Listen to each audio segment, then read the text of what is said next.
कृष्ण प्रेममयी राधा, राधा प्रेममयो हरि। जीवने निधने नित्यं राधा कृष्ण गतिर्मम। हरे कृष्णा। आप सभी को राधा अष्टमी पर्व की बहुत सारी शुभकामनाएं। श्रीमती राधा रानी आप और आपके परिवार पर अपनी विशेष कृपा प्रदान करें।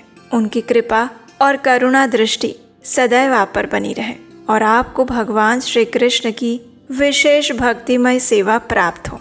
यही प्रार्थना हम आज के राधाष्टमी पर्व की प्रातः काल में करते हैं।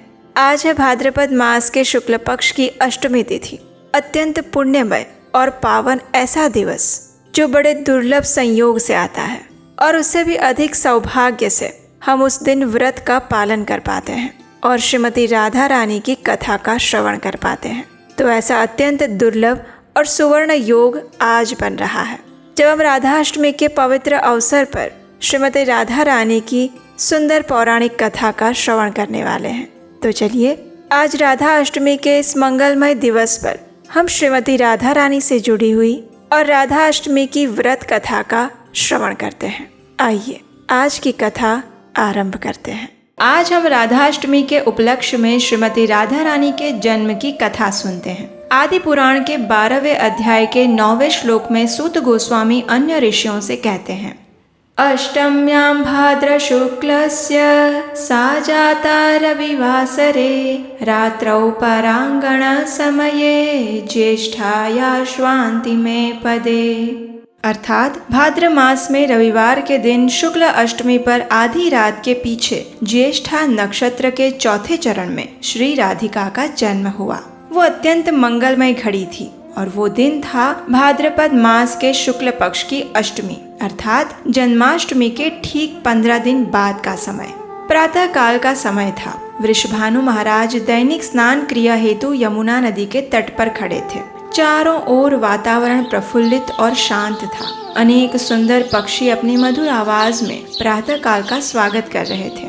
वृषभानु महाराज ने भी स्नान संपन्न किया और सूर्य देव को अर्घ्य देने लगे। उस दिन यमुना नदी भी शांत थी और उतने में उन्होंने देखा कि नदी की सतह पर एक अत्यंत मनोहारी सुवर्ण कमल तैर रहा था। कुतूहलतावश वे उस कमल के पास गए और जब उन्होंने उसमें देखा तो वे आश्चर्यचकित रह गए। उस कमल की पंखुड़ियों के बीच एक अत्यंत सुकोमल नवजात बालिका सोई हुई थी। उसके मुख पर एक दिव्य कांति और आभा थी। उसका सौंदर्य साक्षात लक्ष्मी देवी के समान लग रहा था। उसके नेत्र कमल की सुंदर पंखुड़ियों जैसे थे। जैसे वृषभानु महाराज ने इस बच्ची को देखा तो उनके मन में वात्सल्य का झरना बहने लगा। उन्होंने अत्यंत सावधानी पूर्वक उसे अपनी गोद में उठा लिया। आसपास नजर डाली लेकिन कोई दिख नहीं रहा था। वे सोचने लगे कि आखिर ऐसे निर्जन स्थान पर इस बालिका को यहाँ कौन छोड़ गया होगा। अब इसे अकेले यहाँ छोड़ना भी सुरक्षित नहीं था और दूसरी ओर इस नवजात बालिका को देखकर उनके अंदर एक पिता की भावनाएं इतनी तीव्र हो रही थी कि वे उस बालिका को स्वयं से दूर जाने भी नहीं देना चाहते थे। बस इस प्रकार जब वृषभानु महाराज विचारों के द्वंद में फंसे हुए थे उसी क्षण ब्रह्मा जी उस स्थान पर प्रकट हुए। उन्हें देखकर वृषभानु महाराज ने उन्हें प्रणाम किया। ब्रह्मा जी ने उनसे कहा, हे पुत्र, तुमने और तुम्हारी पत्नी ने अनेक वर्षों तक कठिन तपस्या की है और तुम दोनों की एकमात्र इच्छा यही थी कि तुम परम भगवान श्री कृष्ण की नित्य संगिनी को अपनी पुत्री बनाना चाहते थे और इस जन्म में आप दोनों की ये इच्छा पूर्ण हुई है। तुम्हारे हाथ में ये जो नवजात बालिका है वो साक्षात भगवान की अंतरंगा शक्ति और नित्य संगिनी है। जाओ उसे अपने घर ले जाओ और संपूर्ण प्रेम वात्सल्य और सावधानी पूर्वक इनका लालन पालन करो। आने वाले समय में वे भगवान की दिव्य लीलाओं में सहयोग करेंगी। इतना कहकर ब्रह्मा जी वहां से अदृश्य हो गए और अब वृषभानु महाराज के आनंद की कोई सीमा नहीं रही। आखिर इतने वर्षों की तपस्या के बाद अब निसंतान वृषभानु महाराज और कीर्तिदा के घर में शिशु की आवाज गूंजने वाली थी। अत्यंत हर्ष और प्रसन्नता पूर्वक वे उस बालिका को अपने घर ले आए। जैसे ही उन्होंने घर पहुंचकर इस बालिका को अपनी पत्नी कीर्तिदा के हाथ में सौंपा तो उनके भी नेत्रों से मातृत्व के अश्रु गिरने लगे। दैव कृपा से कीर्तिदा अब माता बन चुकी थी। उन्होंने अपनी बच्ची को गले से लगा लिया और उसे प्रेम करने लगी। कुछ समय बाद इस बालिका का नामकरण किया गया और उनका नाम पड़ा राधा। जी हाँ, ये बालिका यानी परम भगवान श्री कृष्ण की नित्य संगिनी स्वयं श्रीमती राधा रानी। अब दिन महीने बीतने लगे और इस बीतते हुए समय के साथ राधा रानी का सौंदर्य चंद्रमा की सुंदरता को भी परास्त करने लगा। पूरे गांव और आसपास में उनकी सुंदरता और दिव्यता की चर्चा होने लगी। लेकिन वृषभानु महाराज और माता कीर्तिदा के आनंद का स्थान अब चिंता लेने लगी थी और उसका कारण एक ही था और वो ये कि अभी तक इस बच्ची ने आंखें नहीं खोली थी। उन्हें भय लग रहा था कि कहीं उनकी पुत्री राधा चक्षुहीन तो नहीं है। इस भय से ही वे दोनों कांपने लगते। इतना ही नहीं, ना तो वह कभी रोती थी और ना ही किसी बात पर प्रतिभाव देती। इसलिए उन्हें ये भी भय था कि कहीं उसकी श्रवण इंद्रिय भी क्षति युक्त ना हो। उन्हें समझ नहीं आ रहा था कि अब क्या किया जाए। हम सब जानते हैं कि भगवान अपने भक्तों को अधिक समय तक पीड़ा में नहीं रख सकते। तो बस वृषभानु महाराज और माता कीर्तिदा की समस्या का समाधान देने के लिए भी भगवान ने नारद मुनि को भेजा। अब नारद मुनि तो स्वयं भगवान के शुद्ध भक्त हैं, इसलिए उन्हें भगवान के दिव्य लीलाओं के विषय में ज्ञान रहता है। उन्हें यह भी ज्ञान था कि आखिर श्री राधिका अपनी आंखें क्यों नहीं खोल रही थी। तो उन्होंने वृषभानु महाराज से कहा, हे वृषभानु महाराज, चिंता ना करें, शीघ्र ही आप अपनी पुत्री के जन्मोत्सव को मनाने हेतु एक भव्य कार्यक्रम का आयोजन करिए और उसमें आपके परम मित्र नंद महाराज को अपने परिवार के साथ अवश्य आमंत्रित करिएगा। उनके यहाँ आते ही आपकी सारी चिंताएं दूर हो जाएंगी, ये मेरा विश्वास है। नारद मुनि की बात सुनकर वृषभानु महाराज ने तुरंत ही तैयारियां प्रारंभ कर दी। उन्होंने गोकुल में नंद महाराज को भी विशेष निमंत्रण भेजा। इसका स्वीकार करते हुए जन्मोत्सव के दिन नंद महाराज, यशोदा मैया और नन्हे से श्री कृष्ण आ पहुँचे बरसाना श्रीमती राधा रानी के घर पर। इतने समय बाद मिलने के कारण नंद महाराज, वृषभानु महाराज, यशोदा मैया और कीर्तिदा माता एक दूसरे को बधाई देने लगे। घर के अन्य सेवक गण भी भिन्न भिन्न उत्सव की तैयारियों में व्यस्त थे। लेकिन हमारे नन्हे से नंद गोपाल जानते थे कि उन्हें इस समय क्या करना है। तो अपने छोटे छोटे पैरों के घुंघरू और कमरबंद को खनकाते हुए, घुटनों के बल चलते हुए नन्हे से कृष्ण पहुंच गए उस स्थान पर जहां नन्ही सी राधा रानी को एक सुंदर पालने में सुलाया हुआ था। जैसे ही श्री कृष्ण उस झूले के पास पहुंचे तो उनके शरीर की दिव्य सुगंध से ही राधा रानी समझ गई कि उनके प्राणनाथ साक्षात श्री कृष्ण उनके समीप आ चुके हैं और अब वे उनका दर्शन कर सकती है।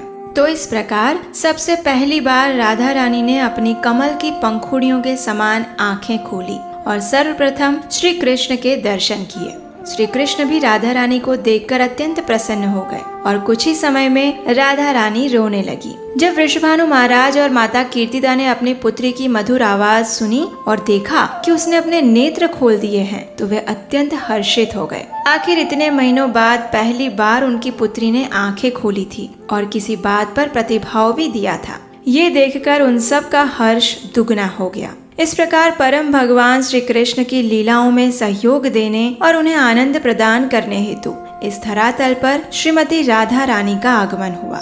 वास्तव में राधा रानी और श्री कृष्ण में कोई भेद नहीं है। श्री कृष्ण रसराज हैं और श्रीमती राधा रानी भाव स्वरूप हैं, यानी महाभावमयी। भाव का अर्थ है भक्ति और इस संपूर्ण प्राकृत जगत में सर्वश्रेष्ठ और सर्वोपरि शुद्ध भक्त कोई है तो वे हैं श्रीमती राधा रानी। चलिए अब बात करते हैं एक गुड न्यूज़ की। आखिर 3 साल बाद फिर एक बार हम आपके लिए वही विशेष आत्मसात कोर्स लेकर आ रहे हैं।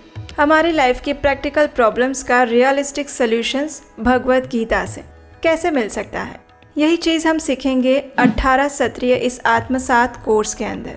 ये कोर्स सिर्फ महिलाओं के लिए है। Women can register themselves. उसका लिंक नीचे डिस्क्रिप्शन बॉक्स में दिया गया है। भगवत गीता तो हम कई बार पढ़ते हैं, लेकिन उनमें भगवान के द्वारा बताई गई शिक्षाओं को हम अपने जीवन में कैसे उतार सकते हैं, और वो भी आज के आधुनिक समय में भगवान की वो शिक्षाएं हमारे जीवन में कितनी प्रैक्टिकल हैं, हम उसे अपने जीवन में कैसे आत्मसात कर सकते हैं। यही विषय है हमारे इस 18 सत्रीय भगवत गीता कोर्स का, जिसका नाम है आत्मसात। ये कोर्स हम आने वाले दिसंबर महीने में स्टार्ट करने वाले हैं। आज ही अपने आप को रजिस्टर करवाइए और हम आपको विश्वास दिलाते हैं कि इस कोर्स को करने के बाद आपको भगवत गीता से जुड़ी हुई ऐसी शिक्षाएं और ऐसी इंसाइट्स मिलेंगी जिसके बारे में ना आपने कभी सुना होगा और ना सोचा होगा। महिलाओं के लिए ये कोर्स बहुत ज़्यादा यूनिक, प्रैक्टिकल और बेनिफिशियल होने वाला है। तो जल्दी से अपने आप को और अपने फ्रेंड्स को इस कोर्स के लिए रजिस्टर करने के लिए प्रेरित करें। इस कोर्स की संपूर्ण जानकारी और गूगल फॉर्म का लिंक नीचे डिस्क्रिप्शन बॉक्स में है, वहां जाकर फिल कर सकते हैं। तो इस कथा में भी आपके लिए कुछ महत्वपूर्ण शिक्षाएं छिपी हुई थी। चलिए देखते हैं कि क्या आप उसे ढूंढ पाते हैं या नहीं। अगर मिल जाए तो हमें नीचे कमेंट करके जरूर बताइएगा। और हाँ, अगर आप हमारे इस वैदिक ज्ञान के प्रचार कार्य की सराहना करते हैं और इस कार्य में अपना योगदान देना चाहते हैं तो स्क्रीन पर नंबर दिया गया है, वहाँ आप हमें आर्थिक रूप से अपनी सहायता भेजकर भी हमारा उत्साह बढ़ा सकते हैं। तब तक के लिए अपने मन और हृदय से श्रीमती राधा रानी को यही प्रार्थना कीजिए कि वे हमें परम भगवान श्री कृष्ण की शुद्ध भक्तिमय सेवा प्रदान करें। कृष्ण प्रेममयी राधा,